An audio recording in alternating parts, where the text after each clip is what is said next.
be cut. Me too. Yes. So if you got to pull somebody, but I'm getting ready to give Mitchell Robinson and Clay. To say maybe get the teams together. Yeah, I don't know. I don't know who Morris is. So Right. I don't. So they requested nails. with together. Yeah. Right. So The guy that you did the have state you thing. have the option to be able to pull two of these if you have to, and if we lose somebody else on one of these teams, then we can play from there. Right now, I'm going to send Roddy as Are we doing simulating air monitoring? recon.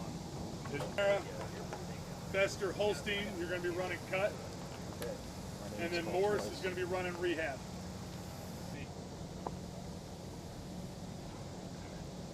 Hey Chad, how soft are you on team 3? More Thomas. You got enough people? Yeah, I think we're good.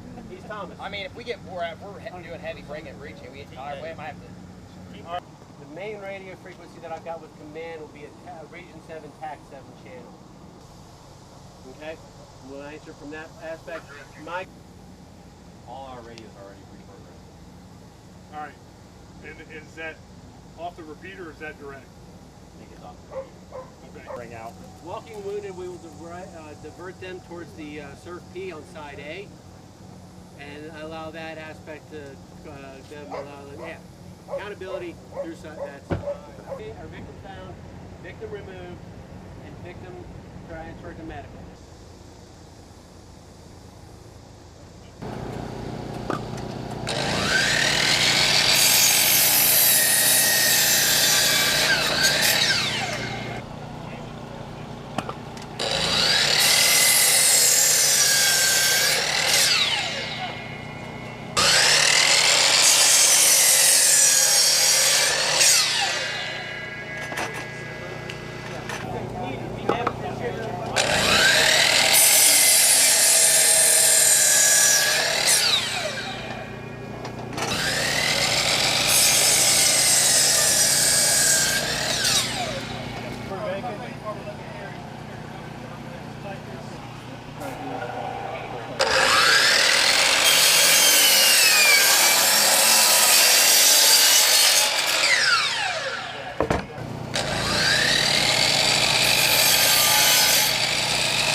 Yeah.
Got it.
Mencin.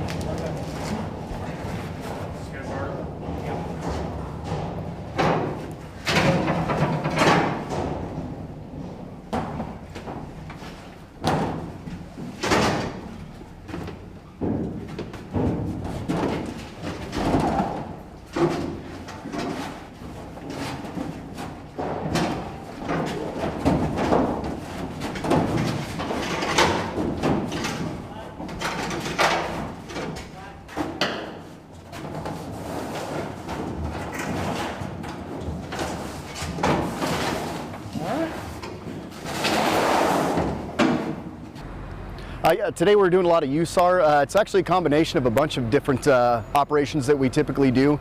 Confined space, high angle, low angle rescues, rope rescues, hazmat, in a small degree, hazmat.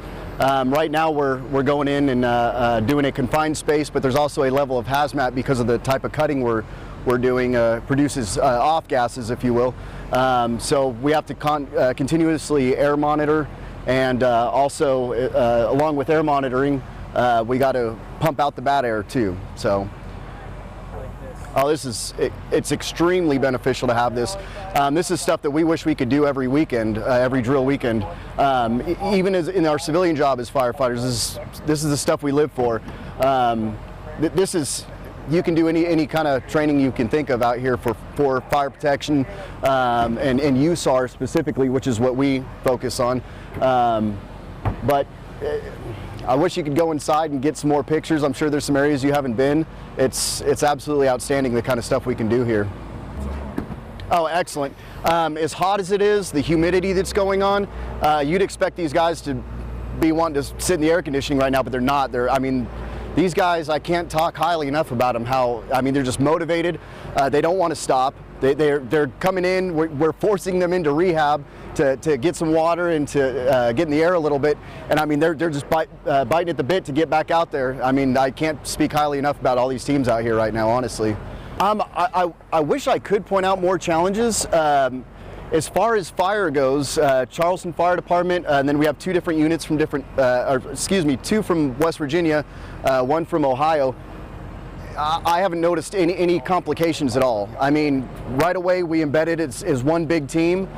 We threw everyone together. They went straight to work. Everyone's offering up ideas and working together. I mean, I really have not seen any pitfalls in it at all. It's actually pretty amazing how that's worked. We had Charleston Fire Department, the 178th from Springfield, Ohio, Martinsburg, the 167th, and then also the 130th, our unit as well. And I guess I do have one pitfall, which would be our communications. But that's to be expected. You have different units using different radios and different frequencies. So, but other than that, it's been amazing how these guys have just come together and just right away, just right into it. Well, the Army helped us out a lot. They got us some radios that are all on the same frequency, so we use that. We also shared radios.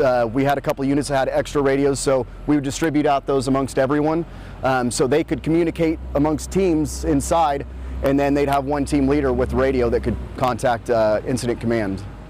Honestly, I've already spoke on it, just how hard these guys are working. I mean, busting their rears and just going to work. We can't get them to stop. We can't get them to take a break, and they want to get it done. They're not going to stop until they get every player and every mannequin out of that facility. I mean, that's just how these guys are. It's super impressive, every single one of them. Every unit and Charleston Fire Department has been very impressive. It's been really interesting to see the different groups we've had here. We have two other National Guard units from West Virginia here, along with West Virginia Task Force 1, I believe. All so far really nice guys, and we've blended all together and have worked really well. We've actually had some hands on some new equipment from the other teams, and that was nice to get a little training on that too. So far I wouldn't say struggles. It's just kind of going through the normal grind of doing. Right now I'm assigned to Team 3. We're in charge of breaking and breaching, and that's just a long, arduous, tiresome, sweaty job, because we had our first breach so far was a vertical cylinder, which was approximately 10 inches deep and pretty well cured. So it took us a minute to get some pilot holes through, and then using the chainsaw, actually concrete chainsaw, which we haven't used before, with the West Virginia Task Force guys, we're able to make that cut pretty quickly. actually went really well. I thought it was a little different, obviously using new equipment. It went really well. So challenge-wise, I suppose, just getting used to new equipment so far. It's been super beneficial, I think, just because we're going into something that we hadn't seen before. We've been doing this for a few years now. We have a few different regional areas that we go to that are kind of located within a few hours of Columbus or Springfield, where we're based. And so when we go to the same sites over and over, you kind of start getting used to different environments and different breaches, different areas. So seeing something completely new for the first time, not having any idea what we're going into, is very beneficial for us because it's keeping us on our toes. It's also more realistic in that regard. It's something that we've done in the past. So when we deploy overseas, we're a more traditional fire department. And when I showed up at our last deployment a few years ago, there were 6 of us from our fire department that met up with 49 or 45 other firefighters from all around the country. So getting used to working with each other is something that we've had, but learning each other's skill sets, learning what the other units are capable of, where they can benefit the group and where we can benefit the group, and kind of meshing together. I wouldn't say it's a challenge, but it is a little bit of a learning curve. That us being here is a big stepping stone, especially for our unit. Because we're one of the fewer units that actually have gotten out the door, so to speak, in a Dom Ops real world situation. Us coming down here, working with everyone else, getting some exposure, hopefully will get us a little bit more identified as a potential resource in the future for different taskings and real world events. The site here in Fola, the All Hazards Training Center, has been extremely beneficial for our training. As a USAR, a designated team from the Air National Guard, we've been focusing on domestic operations, structural collapse, anything for water ops, auto extrication, all the rescue competencies that are listed in NFPA 1006. Normally, the 178th, we deploy to Muscatatuck Urban Training Center in Indiana. It's approximately the same distance, so travel-wise, this site is just as beneficial as what Muscatatuck would be.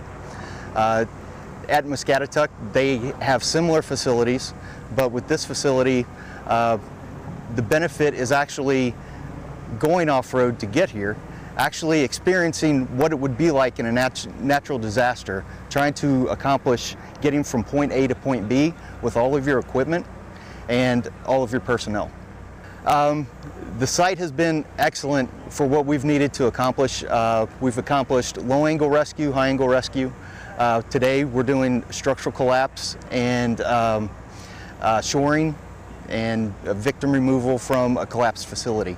The competencies that we can recertify on annually with this center, this is going to allow us to recertify on those for this year, and hopefully in the future we'll be able to establish a rapport with the site and come back. The Air Guard domestic operations requirement, we are team tasked. So the 178th is tasked with 15 personnel to deploy to domestic operations.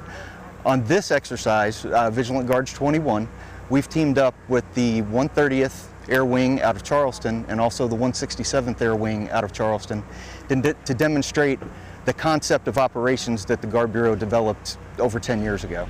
And being able to train with the other units and experience their training levels compared to our training levels, their tools compared to our tools. It's extremely beneficial because we get new ideas, new techniques that can be used Air Guard wide.